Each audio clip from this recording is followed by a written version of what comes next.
Students, welcome to Civil Engineering Academy official YouTube channel.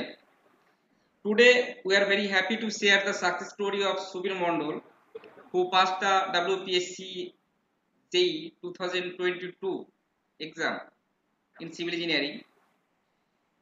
He got rank 19 and has been selected for the department INWD, Irrigation and Waterway Department. So welcome Subir.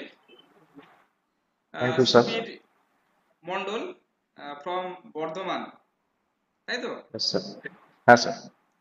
আচ্ছা, তুমি আমাকে বলো যে তুমি প্রথমে আমাকে বলো যে তুমি যে 19 র্যাঙ্ক করলে আইএনডব্লিউডি ডিপার্টমেন্ট, তো আইএনডব্লিউডি ডিপার্টমেন্টে সিলেক্ট হওয়ার পর তোমার কেমন লাগছে? স্যার, কেটেছিলাম, ভালো লাগছে। সাময়িক একটা তো ভালো স্বস্তি। আর সেটা যা লেভেলের কম্পিটিশন ছিল এইবারে, হুম সবাই মানে যারাই ইন্টারভিউর জন্য অ্যাপিয়ার হয়েছিল, অল আর ওয়েল ডিজার্ভিং আমি মনে করি। তো তাদের মধ্যে একটা ভগবানের আশীর্বাদ। আচ্ছা, তো তোমার পেরেন্টস কতটা হ্যাপি?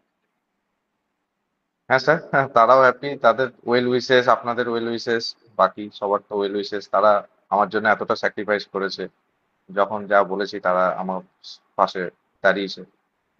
তো তাদের জন্যই স্যার, তাদের আবেগটা মানে আমি খুবই শ্রদ্ধা করি এবং তারা খুবই খুশি, খুবই খুশি।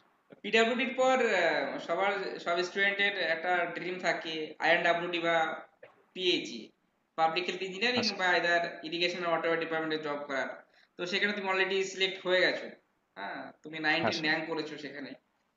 তো সেক্ষেত্রে আমি তোমাকে বলি যে তোমার যে প্রিপারেশন স্ট্র্যাটেজি তুমি কিভাবে নিজেকে তৈরি করেছিলে, তো সেটা যদি একটু বলো, নতুন আপকামিং যারা স্টুডেন্ট তাদের ক্ষেত্রে সেটা খুব ইজি হবে। স্যার, আমি কিছু কথা বলতে চাই এখানে। এটা সবার জন্যই বলতে চাই এবং আমি যেটা ফলো করেছি বা আমার যেটা মনে হয়, সেটা হচ্ছে স্যার, মানে এখন যে লেভেলের পরীক্ষার কম্পিটিশন যাচ্ছে, তাতে শুধুমাত্র এমসিকিউ পড়ে চলে গেলাম বা গুপ্তা গুপ্তা সলভ করলাম বা মোটামুটি লেভেলে পড়ে গেলে মানে হয়তো সে মানে কাট অফ ক্লিয়ার করতে পারবে, বাট কোথাও না কোথাও ইন্টারভিউতে গিয়ে আটকে যাবে। একদম একদম। কারণ কারণ আমি ইন্টারভিউ রাউন্ডে গিয়ে দেখলাম দে আর এমফাসাইজ অন দ্য কনসেপ্টের ওপর তারা কিন্তু যাচ্ছে। এবং যেহেতু এখানে ইন্টারভিউতে 100 নম্বর ক্যারি করে, সেখানে কিন্তু স্যার মানে ইন্টারভিউটাকেও সমানভাবে গুরুত্ব দেওয়া উচিত। একদম। যেটা আমি অন্তত রিটেন পরীক্ষা দেওয়ার সময় হয়তো অতটা মানে গুরুত্ব দিইনি। হুম কিন্তু এই প্রিপারেশনটা স্যার আমি যবে থেকে পাস করি, গেটের জন্য প্রিপারেশন নিয়েছিলাম। হুম। তো তখন থেকেই শুরু। তারপরে এমটেক করার সময় অতটা প্রিপারেশন আমার নেওয়া হয়নি, সেই 2 বছর গ্যাপ থেকে গেছে। কিন্তু ওই গেটের জন্য পড়েছি বলে কনসেপ্ট বলুন বা আমি মেডিসি থেকে কোচিং নিয়েছিলাম, তো সেই কনসেপ্ট বলুন বা প্রত্যেকটা সাবজেক্টের যে থিওরি গুলো আছে বা নিউমেরিক্যাল গুলো আছে, সেইগুলো মোটামুটি আমার তৈরি ছিল। এবার রিভাইজের ব্যাপার ছিল। তারপর যেখানে গেটের সাথে যেখানে আমার মনে হলো যে মানে আমি যখন গেট দিই সেবার আমার পিএসসি যেই হয় না, সেইবারে অথচ আমার গেটে সেই বছর 570-এর মতো স্কোর হয়। আচ্ছা। তো আমি যেটা তো পার্থক্য বুঝি সেটা হচ্ছে স্যার, গেটে ওরা একটু নিউমেরিক্যাল এবং কনসেপচুয়ালের ওপর যায়, একদম একদম। যেখানে ওখানে কোনো ইনফরমেটিভ বেস কোশ্চেন কিন্তু গেটে থাকে না। না। মানে কোনো রকম সূত্র মুখস্থ না করে গেলেও কিন্তু গেটে কোনো ছেলে কিন্তু ভালো র্যাঙ্ক করতে পারে। একদম। কিন্তু পিএসসি যেই ক্ষেত্রে কিন্তু আমাদের কংক্রিট টেকনোলজি হোক, বিল্ডিং মেটেরিয়ালস হোক বা বাকি সমস্ত সাবজেক্টের কিন্তু ইনফরমেটিভ কোশ্চেনের সংখ্যাটাই কিন্তু বেশি। তো আমি যেহেতু গেটের জন্য প্রিপারেশন নিয়েছিলাম, কনসেপ্ট রেডি ছিল কিন্তু ইনফরমেটিভ কোশ্চেন আমার রেডি ছিল না, তাই আমার সেই বছর পিএসসি যেইতে হয়নি। পরে আমি বুঝলাম যে কনসেপ্ট তো আমার মোটামুটি পড়লে হয়ে যাবে, এবার ইনফরমেটিভ কোশ্চেন গুলো এমসিকিউ সলভ করে বিভিন্ন এসএসসি যেই previous year, is master, Gupta Gupta এই ধরনের যে এমসিকিউ বইগুলো আছে, হ্যাঁ সেইগুলো স্যার সলভ করতে শুরু করলাম এবং ইনফরমেশন গ্যাদার করা শুরু করলাম।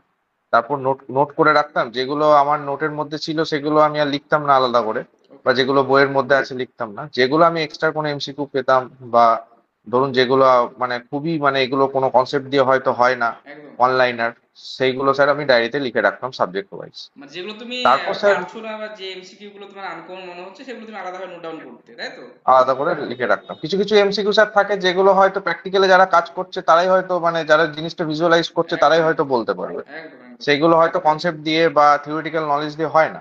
বিশেষ করে একদম। হাইওয়ে বা বিএমসি, কংক্রিট টেকনোলজি এই সাবজেক্ট গুলোতে আমি দেখেছি, ইরিগেশন এই ঠিক সাবজেক্ট ঠিক ঠিক। গুলোতে স্যার হুম। তো সেইগুলো স্যার আমি মানে প্রিভিয়াস ইয়ার কোশ্চেনে পেয়েছি বা এসএসসি যেই কোশ্চেনে পেয়েছি প্রিভিয়াস ইয়ার গুলোতে, সেগুলো আমি স্যার নোট ডাউন করেছি। আহ, এবং তারপর আমি সাবজেক্টের ওপর জোর দিয়েছি, এবং তারপর স্যার বিভিন্ন জায়গায় মক সিরিজ মক দিয়েছি। এতে কনফিডেন্স ডেভেলপ হয়েছে। তারপর স্যার যেরকম প্রিপারেশন সেরকম প্রিপারেশন তো চলতেই গেছে। তো আমার স্যার যেটা মনে হয় যে দুটোই লাগবে এখন যে কোনো এক্সাম ক্লিয়ার করার জন্য, হুম। কনসেপ্ট এবং ইনফরমেশন একদম দুটোই একদম। লাগবে। মানে কোনো কিছু এখন যা পরিস্থিতি হয়ে গেছে স্যার, যে 1-2 নম্বরের জন্য বা আমার থেকে বেশি নম্বর পাওয়া রিটেনে বা আমার থেকে 1 নম্বর কম পাওয়া ছেলেপুলের কিন্তু হয়নি। তো সুতরাং কনসেপ্টের কিন্তু এখন দরকার, ইন্টারভিউতে গিয়েও দরকার। একদম। এবং এখন মানে কোনো জিনিস বাদ দিয়ে গেলে আমার মনে হয় একটু অসুবিধা হতে পারে। আচ্ছা, তো তুমি আমাকে এটা বলো যে তোমার মানে ব্যাকগ্রাউন্ড একটু বলো যে কোথা থেকে তুমি ডিগ্রি কমপ্লিট করেছো, কোথা থেকে স্কুলিং কমপ্লিট করেছো। স্যার আমার বাড়ি বর্ধমান। আমি বর্ধমানে সিএমএস হাই স্কুল থেকে আমি মানে মাধ্যমিক এবং উচ্চ মাধ্যমিক পাস করি। হুম। তারপর আমি বর্ধমান ইউনিভার্সিটি থেকে সিভিল ইঞ্জিনিয়ারিং পাস করি, সিভিল ইঞ্জিনিয়ারিং এ বি। তারপর আমি গেটের জন্য প্রিপারেশন নিই। তারপর এনআইটি দুর্গাপুর থেকে এনভায়রনমেন্টাল ইঞ্জিনিয়ারিং এমটেক পাস করি। একদম। বর্তমানে আমি ওয়েস্ট বেঙ্গল পলিউশন কন্ট্রোল বোর্ডে সিনিয়র প্রজেক্ট অ্যাসোসিয়েট হিসাবে কন্ট্রাকচুয়াল পোস্টে কর্মরত আচ্ছা, দু হাজার তো একুশ এটাতে তুমি থেকে। পার্মানেন্ট গভর্নমেন্ট জব একটা পেয়ে গেলে, তো এবার তো এটাতে জয়েন করবে, তাই তো? হ্যাঁ স্যার, হ্যাঁ স্যার। বা ঠিক আছে, তো তুমি আমাকে এটা বলো যে তোমার রিটেনে মার্কস মানে অ্যাজ পার অ্যান্সার কি কত এসেছিল, তুমি তো চেক করেছিলে। হ্যাঁ স্যার, অ্যাজ পার অ্যান্সার কি স্যার আমার 164। 164? হ্যাঁ স্যার। আচ্ছা, এরকম কি কিছু ছিল যে তোমার কোনো ফ্রেন্ড যে যার সঙ্গে তুমি গ্রুপ স্টাডি করতে বা সেখান থেকে অনেকটা তোমার হেল্প হ্যাঁ স্যার। হয়েছে? স্যার আমি মানে নাম নিতে পারি তার? হ্যাঁ, বলতে পারো, কোনো অসুবিধা নেই। সে কি হ্যাঁ আমার স্যার, স্টুডেন্ট? আপনিও চিনবেন। হ্যাঁ, আপনিও চিনবেন সৌমাল্য। আচ্ছা, আমার মানে সৌম্য তো আমরা, আমার পাশে পড়তো। হুম। হ্যাঁ আমরা বি বি একসাথেই আমরা পড়াশোনা করেছি। ও বর্ধমান ইউনিভার্সিটি থেকেই সিভিলে বি করেছে। তো আচ্ছা, মানে ও ওয়েল ডিজার্ভিং স্যার, ও হয়তো এক খুব দু নম্বরের খুব জন্য ভালো খুবই স্টুডেন্ট, মানে ও। হ্যাঁ, এবং ওর রিটেন থেকে শুরু করে ওর মানে ইন্টারভিউ সবই ঠিকঠাকই গেছে। 1-2 নম্বরের জন্য হয়তো আমার যেটা মনে হয় যে হুম। একদম ভার্জ অফ সাকসেসে গিয়ে আটকে গেছে, ওর জন্য একদম খুব একদম। আমার খুব খারাপ লাগছে। কিন্তু ও মানে সমানভাবে ডিজার্ভ করে চাকরিটা। হয়তো অল্পের জন্য হয়নি, পরের বার তো হবেই শিওর। একদম একদম। তো আমি ওর সাথে ধরুন স্যার একসাথে বসে আমরা 6-7 মাস গ্রুপ স্টাডি করেছি, সাবজেক্ট ওয়াইজ এমসিকিউ সলভ করেছি। কোনো ইনফরমেটিভ কোশ্চেন গুলো যেখানে আমার ল্যাকিং ছিল, হুম হুম। আমার হয়তো কনসেপ্ট কিছু জায়গায় ক্লিয়ার ছিল কিন্তু অত ইনফরমেশন আমার ছিল না, সেখানে ও আমাকে সাহায্য করেছে সাবজেক্ট ওয়াইজ, যে এখানে আরো এই জিনিসগুলো আছে এক্সট্রা, এগুলো একটু হুম। করে নে বা এগুলো একটু খাতায় লিখে নে, সুবিধা হবে। তো এগুলো স্যার ওর কাছ থেকে আমি খুবই হেল্প পেয়েছি। আমরা দুজনেই বলতে গেলে আমরা একটা জার্নি করেছি আর কি। আচ্ছা, তো এখানে যারা নতুন করে যেই এই এক্সামিনের প্রিপারেশন নিচ্ছ তাদের ক্ষেত্রে বলে রাখি যে ভালো ফ্রেন্ড যদি তোমার থাকে তার সঙ্গে তুমি গ্রুপ স্টাডি করতে পারো, সেটা তোমার প্রিপারেশনের ক্ষেত্রে অনেকটা হেল্প করবে। কারণ এই যেই এক্সামগুলো স্টেট লেভেল বলো বা সেন্ট্রাল লেভেলে যে এক্সামগুলো হয়, তো তার ক্ষেত্রে যেটা হয় ইনফরমেশন বেসিসে কোশ্চেনটা হয়, তো সেক্ষেত্রে তুমি যত প্র্যাকটিস করবে বা নতুন নতুন জিনিস জানবে তোমার ক্ষেত্রে সেটা বেশি কাজে। আর বিশেষ করে যেটা হয় যে এখানে তো আর পুরো ডেসক্রাইব তোমার কোশ্চেন দেয় না যে তোমার অনেকটা ইয়া নিজে নিজে স্টাডি করে অনেকটা ডেপ করতে হবে। এখানে একটা তোমাকে জাস্ট জানতে চাইবে যে এটা কি। হ্যাঁ, তো তার রেসপেক্টে প্রিপারেশন তো যত তুমি প্র্যাকটিস করবে, তো সেক্ষেত্রে তোমরা গ্রুপ স্টাডিও করতে পারো, সেটা অনেকটা তোমাদের ক্ষেত্রে পজিটিভ দিক। তুমি মোটিভেট, তুমি যে পড়াশোনা করতে গভর্নমেন্ট জব করবো এই যে মোটিভেশনটা তুমি কোথা থেকে পেয়েছিলে? স্যার আমি একটা গভর্নমেন্ট সেক্টরে আছি, হুম। এবং সেখানে স্যার মানে এটা কন্ট্রাকচুয়াল পোস্ট হলো, পোস্টটা ভালো। তো হুম। সেইখানে আমার কোথাও মনে হতো যে আজকে পার্মানেন্ট হলে হয়তো আমি এই সিকিউরিটি বা একটা মানে একটা কন্ট্রাকচুয়াল হলে সবসময় একটা থাকে যে অনেক কিছু ফ্যাসিলিটিস থেকে বা ইয়ে থেকে, এটা একটা আলাদা মোটিভেশন যে হ্যাঁ চলো একটা গভর্নমেন্ট জব থাকতে থাকতে আমি একটা গভর্নমেন্ট জবের জন্য যদি ভালো করে প্রিপারেশন নিতে পারি হুম। তাহলে এটা। আরেকটা স্যার সিভিল ইঞ্জিনিয়ারিং নিয়ে পড়েছি, হুম। যেই এইগুলো তো সবারই একটা টার্গেট জব থাকে। থাকে থাকে থাকে, সিভিল ইঞ্জিনিয়ারিং যেই একটা একটা অন্যরকম টার্গেট জব থাকেই সবার, তাই না? সেটাই। আচ্ছা, তুমি যারা নতুন করে এবার প্রিপারেশন নিচ্ছে বা আপকামিং যারা নেক্সট পিএসসির জন্য প্রিপারেশন নিচ্ছে বা যাদের এই বছর হলো না, তাদের উদ্দেশ্যে তুমি কি বলতে চাও বলো?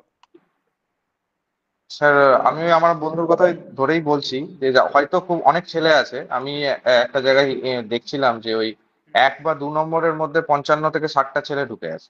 একদমই তার ঠিক। মানে 55 55-60টা ছেলের 1 নম্বরের জন্য হয়নি, আমি যদি এটা ধরে নিই, হুম, তার মানে তারা কিন্তু একদম সাকসেসের দোরগোড়ায় আছে। একদমই তাই। মানে তাদের কিন্তু আর ডিফারেন্ট করে কিছু করতে হবে না। হুম, ওই জিনিসগুলোকেই তাদেরকে আরেকবার রিভাইজ করে, আরেকবার এমসিকিউ করে তাদেরকে এগিয়ে যেতে হবে। আরেকটা হচ্ছে, এখন যে সময়গুলো, এখন দেখুন সিভিল ইঞ্জিনিয়ারিং এর সেরকম কোনো এক্সাম নেই। হয়তো ওবিসি কেসটা মিটে গেলে হয়তো অ্যাসিস্ট্যান্ট ইঞ্জিনিয়ার বা কেএমসি এই পরীক্ষাগুলো হুম, বেরোবে। হুম, আমার মনে হয় এখন যাদের প্রিপারেশন হয়ে রয়েছে, মোটামুটি একটা প্রিপারেশন, মোটামুটি যাদের ধরুন স্যার একদম প্রিপারেশন নেই স্ক্র্যাচ লেভেলে, হুম, তাদের কিন্তু 1 বছর 2 বছর কিন্তু তাদের কনসেপ্টটা তুলতে লাগবে।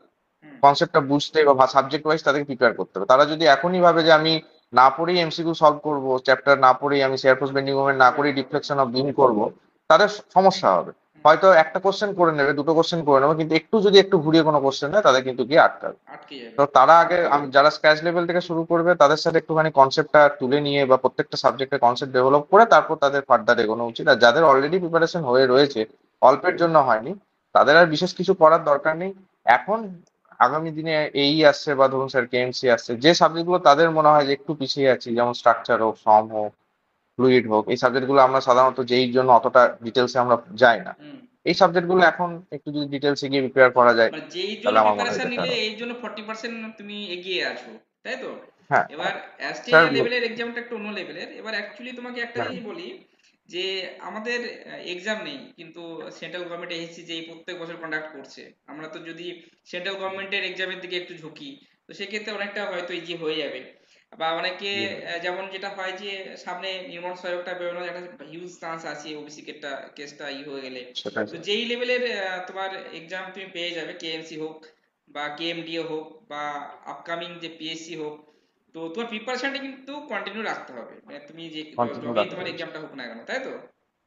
প্রিপারেশনটা কন্টিনিউ রাখতে হবে। আর যে জায়গাগুলো স্যার আমার মনে হয় যে আমার এই সাবজেক্টটা আমার ভালো করে তৈরি নেই, বা হয়তো ওপর ওপর আমি পড়েছি, বিশেষ ডিটেলসে পড়িনি, এখন সময় যেহেতু এখন তো মানে কাছাকাছি কোনো পরীক্ষা নেই 1-2 মাস পরেই, হুম, এখন এই সময়টা একটু ধৈর্য ধরে পড়া যেতে পারে, সাবজেক্ট তৈরি করা যেতে পারে। তো এখন এই সময়গুলো আমার মনে হয় যে সাবজেক্টগুলোতে পিছিয়ে আছি বা হুম, পিছিয়ে আছে যারা মনে করে যে এরকম সাবজেক্টগুলোতে, সেগুলো একটু ডিটেলসে গিয়ে গেটের প্রিভিয়াস ইয়ার হোক, আইএস এর প্রিভিয়াস ইয়ার হোক, সলভ একদম করা একদম যেতে পারে এবং কনসেপ্ট ধরে পড়া যেতে পারে।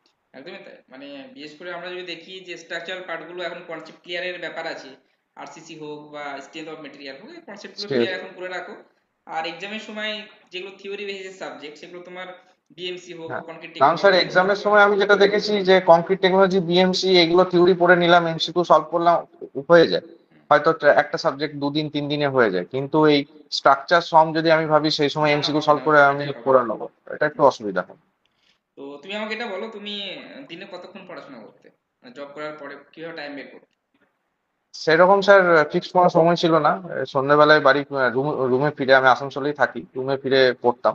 হুম, আর অফিসে যখন আমি একটু ফাঁকা সময় পেতাম বা যখন হয়তো সেরকম কোনো কাজ থাকতো না, হুম, তখন অফিসে তো আর পড়া যায় না, অফিসে স্যার আমি মক টক দিতাম বা প্রিভিয়াস ইয়ার কোশ্চেন সলভ করতাম। হুম, হুম, হুম, হুম। আর ওগুলো অনেকটা এনগেজিং লাগতো, কারণ অফিসে বই খুলে কনসেপ্ট পড়াটা না, হয় না, হয় মন না। বসে না। তোমার এটা ফার্স্ট অ্যাটেম্প ছিল পিএসসি? হ্যাঁ, না PSC sir second attempt, PSC যেই সেকেন্ড অ্যাটেম্প। আচ্ছা, তুমি ফার্স্ট অ্যাটেম্পে মানে তোমার হয়নি, তাই তো? না স্যার হয়। আচ্ছা, তুমি আমাকে এটা বলো যে আপকামিং যারা ফিউচার স্টুডেন্ট যারা পিএসসির জন্য প্রিপারেশন নিচ্ছে, তাদের উদ্দেশ্যে তো তুমি তো অনেক কিছু বললে। তুমি এটা বলো যে একটা এক্সাম আমার 7 থেকে 8 মাস আছে ধরো, ঠিক আছে? তো তার মধ্যে কি করে সে এনশিওর হবে যে তার কিছু তার প্রিপারেশনটা কন্টিনিউ করে এক্সাম ক্র্যাক করা, তার রেসপেক্টে তুমি যদি কিছু টিপস তাদেরকে দাও। স্যার আমি যদি ধরে নিই 7-8 মাস সময় আছে, তাহলে আমি এখন 2-3 মাস যতক্ষণ না নোটিফিকেশন বেরোচ্ছে, যেটা আমি বললাম, হুম, সাবজেক্ট ধরে ধরে তার কনসেপ্ট গুলো ক্লিয়ার করতে। কারণ আমি দেখেছি স্যার আমার এই পিএসসি যেই এক্সামে মানে একটা বিগেস্ট আমার যেটা মানে মানে কি বলবো শিক্ষা বলতে পারেন, সেটা হচ্ছে ইন্টারভিউ কিন্তু ম্যাটার করে। আমি যখন ইন্টারভিউতে প্যানেলে গেছি, আমাকে যখন জিজ্ঞেস করেছে কোশ্চেন, আমাকে কিন্তু সম স্ট্রাকচার থেকে ধরে ধরে 9 থেকে 10টা কোশ্চেন জিজ্ঞেস করেছে, হুম। এবং তোমার সেগুলো আমি কনসেপচুয়াল অ্যান্সার কোশ্চেন মানে করেছে, বেসিক থেকে শুরু হ্যাঁ করে হ্যাঁ কনসেপচুয়াল লেভেলে মানে গেছে। মানে স্যার বেসিকই কোশ্চেন করেছে, কিন্তু বেসিক কনসেপচুয়াল, মানে যদি কেউ মানে একটু যদি সে মানে না জানে, মুখস্থ করে যায়, হয়তো সে পারবে না। ধরুন শেয়ার ফোর্স বেন্ডিং মোমেন্ট ডায়াগ্রামই আঁকতে দিয়েছে, কিন্তু বেশ মানে একটু হালকা ট্রিকি দিয়েছে, হুম, খুবই বেসিক লেভেলেরই দিয়েছে। মোমেন্ট অফ ইনার্সিয়া বার করতে দিয়েছিল। আচ্ছা, মোমেন্ট অফ বেসের রেসপেক্টে এবং মানে সিজি রেসপেক্টে মোমেন্ট অফ ইনার্সিয়ার মধ্যে আমরা কি করে রিলেশনশিপ বার করব একদম। প্যারালাল অ্যাক্সিস থিওরেম দিয়ে। হুম। তারপর কলমের কোন সাপোর্ট কন্ডিশনে আমাদের ম্যাক্সিমাম লোড হয়, কেন হয়। তারপর স্যার জিজ্ঞেস করেছে যে একটা সিম্পলি সাপোর্টেড বিমের মাঝখানে একটা সেকশনে আইএলডি ড্র করো। আচ্ছা। তারপর সেইখান থেকে করেছে একটা সিম্পলি সাপোর্টেড বিম আছে, তাতে ইউডিএল আছে, হুম। তার মাঝখানে স্লোপ কত হবে। আচ্ছা, তো কেন আমি বললাম জিরো, তো উনি বললেন কেন জিরো হবে। আমি হুম। স্যার মোমেন্ট এরিয়া মেথডে আমরা করি। তো এই কোশ্চেন গুলো কিন্তু উনি জানতে চেয়েছিলেন আর কি। হুম। তো এইগুলো হয়তো বেসিক লেভেলেরই কোশ্চেন, কিন্তু আমার মনে হয় যদি একটু কনফিডেন্স না থাকে ওখানে গিয়ে হয়তো অনেকে আটকে পারবে না, যেতে পারে। পারবে না, একটু কনসেপ্ট ক্লিয়ার না থাকলে শুধু মুখস্থ করে গেলে পারবে না, তাই তো? হ্যাঁ স্যার। আচ্ছা, বাকি এবার স্যার, তুমি আমাকে বাকি বলো এই যে এই জিনিসগুলো। রিভিশন, মানে একটা স্টুডেন্ট পড়াশোনা করছে, ধরো আমাদের civil engineering A number of subject তো অনেকগুলোই, তাই তো? যখন একটা স্টুডেন্ট জেই বা এই লেভেলে প্রিপারেশন করছে, তো সে যখন একটা সাবজেক্ট পড়ছে, নেক্সট টাইম আর একটা সাবজেক্ট সে যখন ধরছে, তখন আগের সাবজেক্টটা ভুলে যাচ্ছে। এই যে রিভিশন ব্যাপারটা, যে একটা সাবজেক্ট বা একটা সাবজেক্ট আমি কিভাবে রিভাইজ করবো, বা এতগুলো সাবজেক্ট কিভাবে নখদর্পণে রাখবো। তো তোমার সিলেকশনের জন্য তো 100% দরকার নেই, তুমি 80-90% করলে তুমি না, তুমি সিলেকশন হয়ে যাবে, তাই না? তো সেক্ষেত্রে রিভিশন ব্যাপারটা তুমি কিভাবে দেখতে? স্যার রিভিশনে প্রথম হচ্ছে আমি ধরুন আমি স্যার ট্রান্সপোর্টেশন পড়লাম, আমি হুম। প্রথমে মানে এমসিকিউ প্রথমেই আমি বই খুলে এমসিকিউ করতে শুরু করলাম, এটা আমার মনে হয় না ঠিক প্রসেস। আমার প্রথমে জিওমেট্রিক ডিজাইন থেকে শুরু করে পেভমেন্ট ডিজাইন থেকে শুরু করে ট্রাফিক ডিজাইন থেকে শুরু করে যে যে আমার পোর্শন গুলো সিলেবাসে আছে সেগুলো আমি পড়ে নিলাম খাতায় লিখে, বা যার যেরকম নোটস আছে সেখান থেকে পড়ে নিয়ে এবার আমি এমসিকিউ সলভ করি। এবার এমসিকিউ সলভ করার সময় আহ, আমি যেটা করতাম, যে কোশ্চেন গুলো আমি পারতাম না এক চান্সে আমাকে উত্তর দেখতে হতো, বা ইনফরমেটিভ কোশ্চেন হলো, একদম ইনফরমেটিভ থাকলে যে আমি খাতায় লিখে নিতাম যে হ্যাঁ একদম ইনফরমেটিভ। আর যদি দেখতাম যে না এগুলো খুব ট্রিকি কোশ্চেন বা হয়তো পারলাম না প্রথম হুম। সেকেন্ড বার আমার পারা উচিত, তাহলে আমি পাশে একটা গোল মার্ক করে রাখতাম যে পরের বার যখন আমি সেগুলো রিভাইজ দেবো সেইগুলো যেন আমি পরের বার পারি। তাহলে আমি সেই জিনিসটা কতটা ধরে রাখতে পারছি আমার সেটা। কারণ পরের বার যখন আমি আবার ট্রান্সপোর্টেশন পড়বো, আমার হয়তো থিওরিটা পড়তে হয়তো একদিনেই আমি রিভাইজ দিয়ে দেবো, থিওরিটা আবার আমি একবার দেখে নিলাম, রিভাইজ দিয়ে দিলাম কোন কোন জায়গায় কি কি আমার আটকে ছিল প্রথমবার। তারপর যখন আমি এমসিকিউ গুলো আরেকবার দেখলাম, আমি সেইগুলো দেখলাম যেগুলো আমি আগের বার পারিনি সেইগুলো এখন পারছি।